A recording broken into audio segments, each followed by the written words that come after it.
Y en Youth Show hemos decidido hacer alguna serie de entrevistas con personas que nos pueden dar consejos acerca de la vida. Esta noche nos acompaña una abogada de profesión con 12 años de experiencia en el área financiera. Recibamos, por favor, a Ángela Ramírez Guzmán.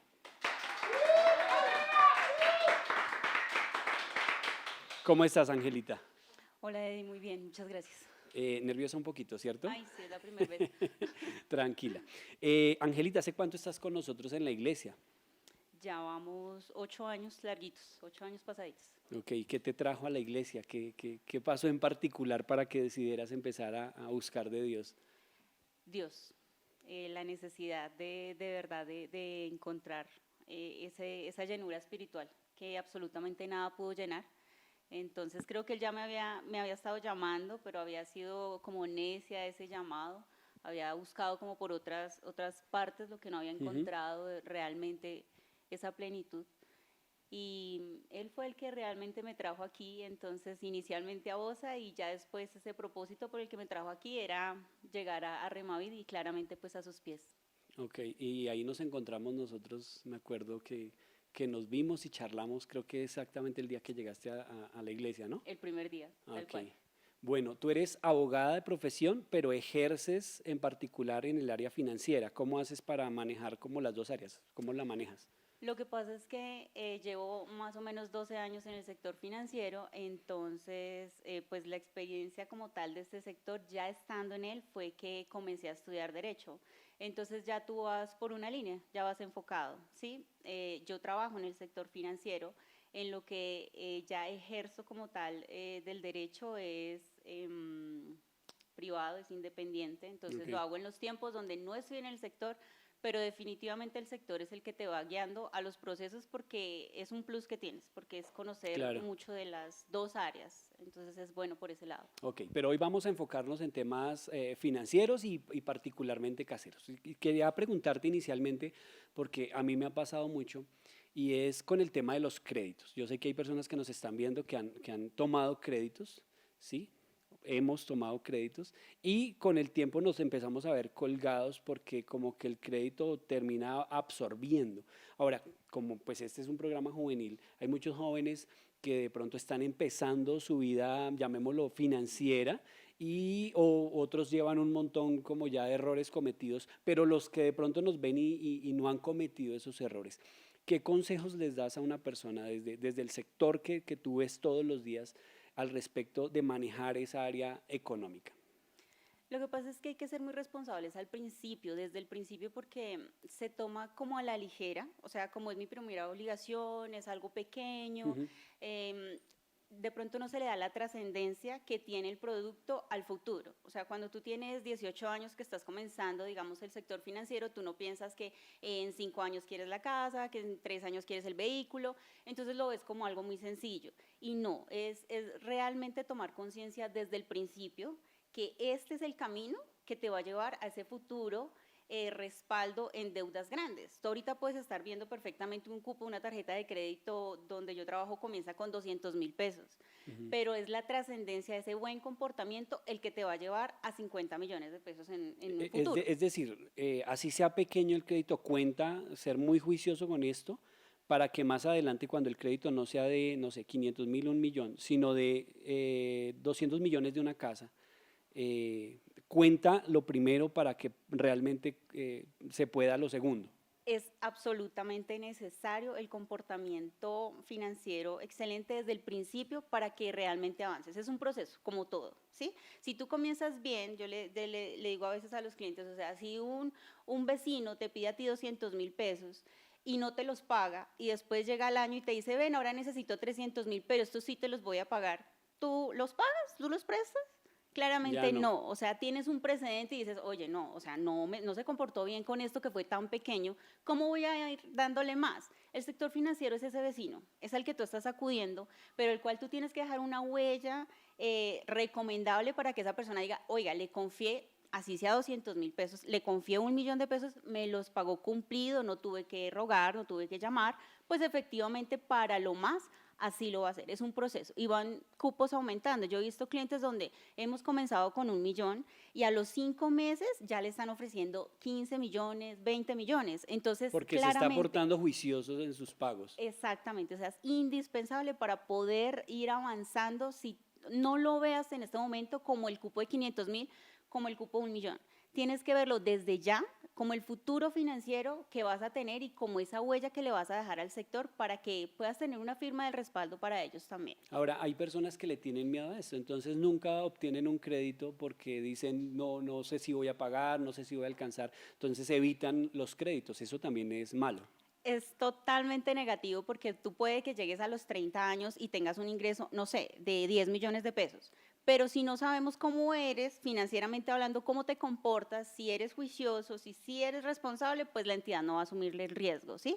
Entonces es indispensable que también desde joven, y ya eso es algo que se está dando ya en este tiempo donde ya el joven ya llega a los 15 años y dice, yo quiero mi cuenta, ¿por qué? Porque ya quiero comenzar mi experiencia financiera. Entonces es ir dejando un poquito de eso porque sí, los papás, los abuelos, no, el banco, no, las deudas, no. O sea, el banco puede ser tu mejor amigo, tu mejor aliado y también puede ser tu peor enemigo, pero todo depende de ti y el banco sigue siendo el mismo. Pero Ujú. si tú te comportas bien, es donde el banco te va a responder como tú lo necesitas. Es decir, que tu banco sea un aliado, que el banco como tal sea ese instrumento para adquirir y para llegar a eso que quieres, pero que no seas utilizado por el banco tampoco. Es decir, que no seas el que va a pagar intereses más altos, el que va a pagar cuotas más altas, porque hay una competencia y yo creo que esa competencia es sana en el sector financiero porque nos beneficia a nosotros. El hecho de efectivamente que tú puedas comparar, ya los jóvenes tienen el internet a la mano, el celular. Entonces el hecho de poder estar consultando, venga, cuáles son las tasas, cuáles son las cuotas, qué Ujú. estoy pagando, es informarse, es utilizar el sector financiero y tampoco permitir que el sector financiero sea el que te absorba y te utilice a ti. Esa parte también como recomendación, ¿no? Porque pienso, por lo menos en mi caso me sucedió, y que a veces uno siente que no tiene la información a la mano, es decir, cuál banco me está generando las tasas más económicas, lo que más me conviene a mí. La información está siempre disponible y todos podemos acceder a ella. Tal cual, es obligatorio para todas las entidades reportarlo en cada una de las páginas, las tasas y tarifas. Es por ley que se debe hacer. Entonces, ¿cuál es nuestro deber? Informarnos, no Entonces, más. la recomendación para los que nos ven es, pues revise antes de adquirir un crédito, revise varios bancos y lo que más le interese, lo que más le convenga. Lo que más le convenga, claro que sí, es informarse y crear en su presupuesto, ¿no? ¿Cuál es mi cuota? ¿Cuánto yo estoy dispuesto a pagar? Proyectarse para que efectivamente después no me absorba. Ahora es importante tener, y en lo posible, no solamente un ingreso, sino que tú puedas tener dos ingresos, tener tus ingresos y tus ahorros, cosa que me flaqueó una cosa, pasó una eventualidad, pero yo puedo sustentar aún esa responsabilidad porque por lo general un crédito es un matrimonio a largo plazo, ¿sí? Ujú. Entonces, a menos que sea una tarjeta de crédito que puede ser una cuota, pues es una deuda que vas a adquirir en un tiempo determinado. Entonces, proyectarte a cumplir esas obligaciones en ese tiempo y si me queda mal el plan A, bueno, tengo mi plan B y cómo voy a poder sustentar esa obligación. ¿Mm? Y hablas justamente de un tema que también es importante y que probablemente algunos jóvenes, incluso algunas personas adultas no lo tienen tan claro, y es el tema del ahorro, que habitualmente no es tan sencillo para algunos. Cuando hablas del ahorro, ¿en qué sentido? O sea, ¿cómo podemos decirle a una persona que nunca ha tenido un hábito de ahorro, empiece a ahorrar? Alguien puede decir, no, es que no tengo ingresos, ¿de dónde voy a ahorrar? ¿Cuál es la sugerencia? La sugerencia siempre ha sido, por los economistas, es cuando menos usted destine el 10% de sus ingresos para sus ahorros. Obviamente no es fácil para los que a veces las personas dicen, no sé, ahorita gano un salario mínimo. Entonces, cuando gane 2 o cuando gane 3 voy a Voy a tener la ahorrar. capacidad para ahorrar. Y Ujú. es mentira. Si tú no te acostumbras a ahorrar con un salario mínimo, no lo vas a hacer con 10. Entonces, lo ideal es que si en este momento se recomienda el 10%, nosotros como cristianos el 10% lo destinamos claramente para Dios, es nuestra obediencia para con el Padre. Entonces, nosotros como cristianos ya no tenemos un 10, nosotros tenemos un 20, porque tenemos el 10% para nuestro diezmo, ya lo que ustedes consideren para sus ofrendas y aparte el 10% para nuestros ahorros. Ujú. Entonces, si en un principio de pronto se complica, comience con ese 5%. Usted haga un presupuesto y haga una lista de usted qué se gasta a diario. y usted se va a dar cuenta de la cantidad de gastos que tiene totalmente innecesarios. Cuando usted ya se hace consciente de, por ejemplo, todos los días me tomo un tinto, todos los días me como una chocolatina, lo sé, lo que sea, eso cuánto suma en el mes, usted ya hace conciencia de eso, cuánto estoy gastando en cosas inútiles, Ujú. y cuánto puedo de eso destinar para mi ahorro. Si usted se le dificulta al principio un 10, listo, comience con un 5%, pero comience desde ya, es decir, no se espere hasta que cuando gane tanto, cuando me asciendan, cuando me hagan, no, porque es recomendable, si en este momento todas las personas que hemos tenido, digamos, esta eventualidad del COVID-19, tuviésemos ese buen hábito del ahorro, pues en este momento muchos no estarían diciendo, si no salgo hoy, no como. Claro. ¿Sí? Del ahorro es donde nos sirve para inesperados, para eventualidades, para emergencias. Entonces es indispensable. Tómelo como algo de la canasta familiar. Así como hago mercado, así mismo también tengo que ahorrar. Como un propósito, porque mira que de pronto en esa parte hay personas que lo toman como el propósito de inicio de año. Enero. Este año sí voy a ahorrar, pero queda como un deseo y no como un propósito al que le pongo piecitos y digo, bueno, voy a empezar a hacer esto y esto. Entonces, por ejemplo, la recomendación que tú nos haces del 10%, del 5% me parece súper clave. Ahora, alguien que de pronto no tiene ingresos permanentes, ¿puede ahorrar? Alguien que, por ejemplo, jóvenes que nos están viendo y dependen de las onces que les dan los papás, ¿pueden ahorrar también?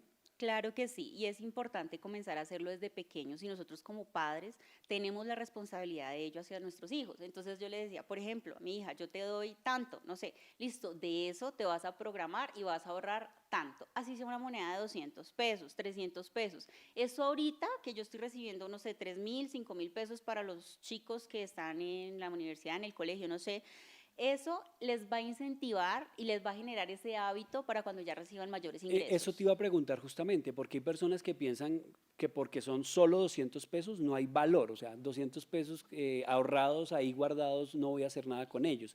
Pero creo que un punto que nos dice Ángela es, el valor no está en los 200 como tal, sino probablemente en la suma digamos, de ese esfuerzo a lo largo del tiempo e incluso a largo plazo digamos, el buen hábito del ahorro hoy no son 200, de pronto mañana no van a ser 200 pesos, van a ser 200.000 y eso sí va a ser significativo. Tal cual, es el hábito, es generar el hábito. Si a ti no te cuesta cuando recibas 2.000 pesos ahorrar 200, no te va a costar cuando recibas 2 millones ahorrar 200.000. Es el hábito que tú estás generando efectivamente y de todas maneras, llena un marranito, llénalo con 200 pesos todos los días y vas a ver al final de año, por ejemplo en un año, si eso no es dinero para un pequeño, ¿sí? Es Por dinero. ejemplo, eso sería un buen reto para arrancar, 200 pesos diarios, que probablemente para muchas personas dicen es muy sencillo arrancar, pero más que el valor de los 200 es El hábito. generemos el hábito del ahorro. Sí, claro que sí, súper recomendado. De verdad que el ahorro es la mejor herramienta que nosotros tenemos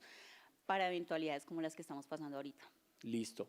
Chicos, entonces esas son las recomendaciones con respecto a nuestra economía. Cuidado con los créditos y generemos hábitos de ahorro. Angelita, de verdad, muchas gracias por acompañarnos en este espacio. A ti, Eddie, por invitarme. Muchas gracias. Vamos ahora a un tiempo de alabanza y adoración y vamos a conectarnos con nuestro segmento de Corazón de Guerrero.